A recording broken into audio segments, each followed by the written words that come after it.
ஓம் சாய்ராம். ஸ்ரீ சாயிபாபாவின் சாசனாமிருத திருமொழிகள் என்ற புத்தகத்தை பூஜ்ய ஸ்ரீ நரசிம்ம சுவாமிஜி அவர்கள் தொகுத்து வழங்கியுள்ளார்.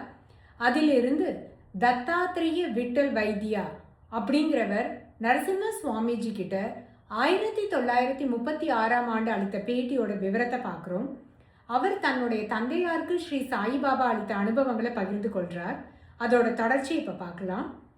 1933-34 அந்த வருட காலத்தில் வந்து இவங்க அப்பாவுக்கு உடம்பு ரொம்ப முடியாமல் போயிடுச்சாம். இவங்க அப்பா பேர் விட்டல் வைத்தியா. கிட்டத்தட்ட 21 நாள் காய்ச்சல், நிமோனியா ரொம்ப தீவிரமான ஸ்டேஜில் இருந்திருக்கு. டாக்டர் சிப்கர் அப்படிங்கிறவர் தான் இவங்க அப்பாவுக்கு வந்து வைத்தியம் பார்த்துட்டு இருந்தாரு. அவரும் வந்து இவருக்கு என்ன ஆகுமோ அப்படின்னு சொல்லிட்டு இவர் எப்படியாவது காப்பாற்றிடணும் அப்படின்னு அவரும் ரொம்ப போராடிட்டு இருக்காரு. இந்த தருணத்தில் 21வது நாள் அந்த அதிக காய்ச்சல் இன்னும் இருந்துகிட்டே இருக்கு. அன்னைக்கு வந்து இவங்க அப்பா இவரோட ரூமில் படுத்துட்ருக்காரு வீட்டில். அப்போ திடீர்னு வந்து பாபா வந்துட்டாரு, பாபா வந்துட்டாரு அப்படின்னு சொல்லி இவங்க அப்பா ரூமில் இருந்து கத்துற சத்தம் கேட்டிருக்கு. உடனே குடும்பத்தில் இருந்தவங்க எல்லாரும் அந்த ரூம்குள்ளே போய் பார்த்துருக்காங்க. ஆனால் இவங்க அப்பாவோட படுக்கைக்கு பக்கத்தில் ஸ்ரீ சாயிபாபாவையோ இல்லை வேற யாரையுமே இவங்க பார்க்கல.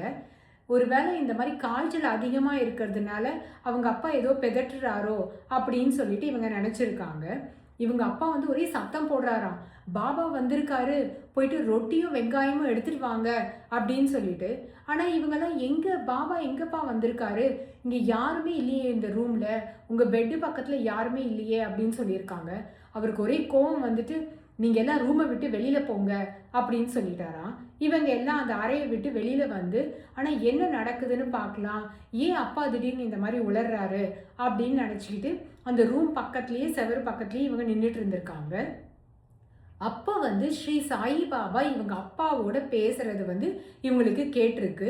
அந்த இன்னொரு குரல் வந்து பேசுறது அது பாபாவோட குரல் அப்படிங்கிறது இவங்களுக்கு புரிஞ்சிருச்சு. இவங்க அப்பாவோட அவங்க ஸ்ரீ சாயிபாபா பேசிகிட்டு இருக்கிற அதே தருணத்தில் வந்து இன்னும் 2 குரல்களும் அங்கே வந்து ஒழிச்சிட்ருக்கு. பாபா வந்து அந்த 2 பேரையும் இங்கேருந்து கிளம்பி போங்க அப்படின்னு சொல்லிட்டு சத்தம் போடுறாரு. அவங்க வந்து இல்லை, நாங்கள் வந்ததே இந்த வைத்தியாவை எடுத்துகிட்டு போகிறதுக்கு தான், அதனால நாங்கள் இவரை எடுத்துகிட்டு தான் போவோம் அப்படின்னு சொல்லிட்டு அவங்க சண்டை போடுறாங்க.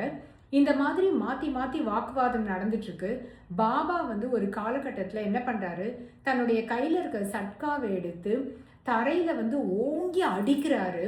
இவங்களுக்கு வந்து அந்த அடிக்கிற சத்தம், பாபா அவங்கள வெளியில் போன்னு சொல்லிட்டு இருக்கிறது, இவங்க அப்பாவோட பேசுறது எல்லாம் வந்து ரொம்ப கிளியராக இவங்களுக்கு வெளியில் கேட்குது.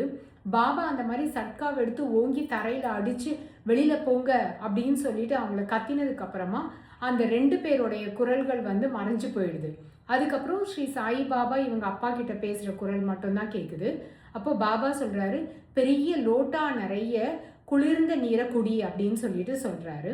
உடனே இவங்க அப்பா வந்து இவரை கூப்பிட்டு நல்ல சில்லுன்னு இருக்க தண்ணியை எடுத்துகிட்டு வா அப்படின்னு சொல்லிட்டு. ஆனால் அவருக்கு வந்து அவங்க அப்பாவுக்கு குளிர்ந்த நீரை கொடுக்கறதுக்கு வந்து தயக்கமாக இருக்குது.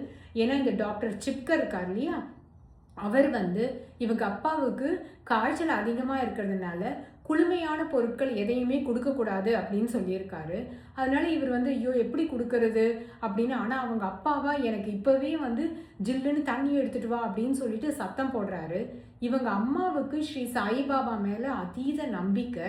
அதனால அவங்க என்ன சொல்கிறாங்க, இல்லை குளிர்ந்த நீரையே கொடு அப்படின்னு சொல்லிட்டு தண்ணியை கொடுத்து அனுப்புகிறாங்க. தண்ணி வந்து அவர் 1 லோட்டா இல்லை 2-3 கிளாஸ் தண்ணியை வந்து நல்ல சில்லு தண்ணியை குடிச்சிடுறாரு. குடித்த உடனே கொஞ்சம் நேரத்தில் பார்த்தா நல்லா வேர்த்து போயிடுது. வேர்த்த உடனே அவருடைய காய்ச்சல் வந்து குறைஞ்சிடுது. சரின்னு இவங்க அதுக்குள்ளே டாக்டருக்கு சொல்லி அனுப்புகிறாங்க. டாக்டர் ஓடி வந்து பார்க்குறாரு.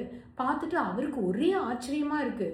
21 நாளாக இவ்வளோ மருந்து கொடுத்துட்ருக்கோம், எதுக்குமே இந்த காய்ச்சல் வந்து குறையவே இல்லை. பச்சை தண்ணி, அதாவது இந்த மாதிரி குளுமையான தண்ணியை குடித்து காய்ச்சல் குறைஞ்சுதா, குளுமையான தண்ணியை குடிச்சு இப்படி வேர்த்து போச்சா அப்படின்னு அவருக்கு ரொம்ப அதிசயமாக இருக்குது. அப்புறம் அவர் வந்து ஒரு ஊசியும் அவருக்கு போட்டுட்டு நாளைக்கு காலையில் நான் வந்து பார்க்குறேன் அப்படிங்கிறாரு. ஏன்னா இது எல்லாமே வந்து ராத்திரி 9 மணிக்கு நடக்குது. ஸோ அடுத்த நாள் காலையில் டாக்டர் வந்து பார்த்துட்டு இனிமேல் இவருக்கு வந்து எதுவுமே பயப்படுறதுக்கு இல்லை, இவர் வந்து அந்த டேஞ்சர் ஸ்டேட்டை வந்து தாண்டிட்டாரு அப்படின்னு சொல்லி டாக்டர் சொல்லிட்டு போகிறாரு. இப்படி தான் இவங்க அப்பாவுடைய உடம்பை வந்து பாபா சரி பண்ணியிருக்காரு அப்படிங்கிறத இவர் இங்கே நமக்கு தெரிவிக்கிறாரு. இதுக்கு அப்புறமா 1935 இவருடைய சகோதரி இருக்காங்க இல்லையா, சாபுன்னு, அவங்களுக்கு வந்து வரன் பார்த்து கல்யாணம் பண்ணணும் அப்படின்னு இவங்க அப்பா நினைக்கிறாரு. ஆனால் எந்த வரனுமே சரியாகவே அமைய மாட்டேங்குது. அதனால அவருக்கு ரொம்ப வருத்தமாக இருக்குது. ஒரே ஒரு நல்ல வரன் வருது, அது எப்படியாவது முடிச்சிடலாம், கல்யாணம் பண்ணி விட்டுடலாம் தன்னோட பொண்ணுக்குன்னு நினைக்கிறாரு. ஆனால் அந்த வரனும் கைவிட்டு போயிடுது. அது வந்து அவருக்கு இன்னும் கவலையை கொடுக்குது.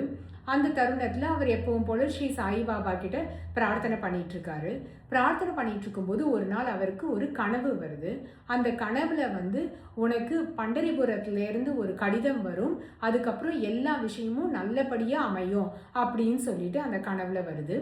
அதுக்கப்புறமா இந்த கனவு வந்து 15 நாட்கள் கழித்து டிங்ரே அப்படின்னு சொல்லிட்டு பண்டரிபுரத்துலேருந்து ஒருத்தர்கிட்ட இருந்து இவங்க அப்பாவுக்கு ஒரு கடிதம் வருது. அந்த கடிதத்தில் என்னென்னா, தீக்ஷித் அப்படிங்கிறவர் வந்து பண்டரிபுரத்தில் இருக்காரு, அவருக்கு உங்கள் பொண்ணை வந்து கல்யாணம் பண்ணி கொடுக்குறீங்களா அப்படிங்கிற மாதிரி அந்த கடிதத்தில் எழுதியிருக்காங்க.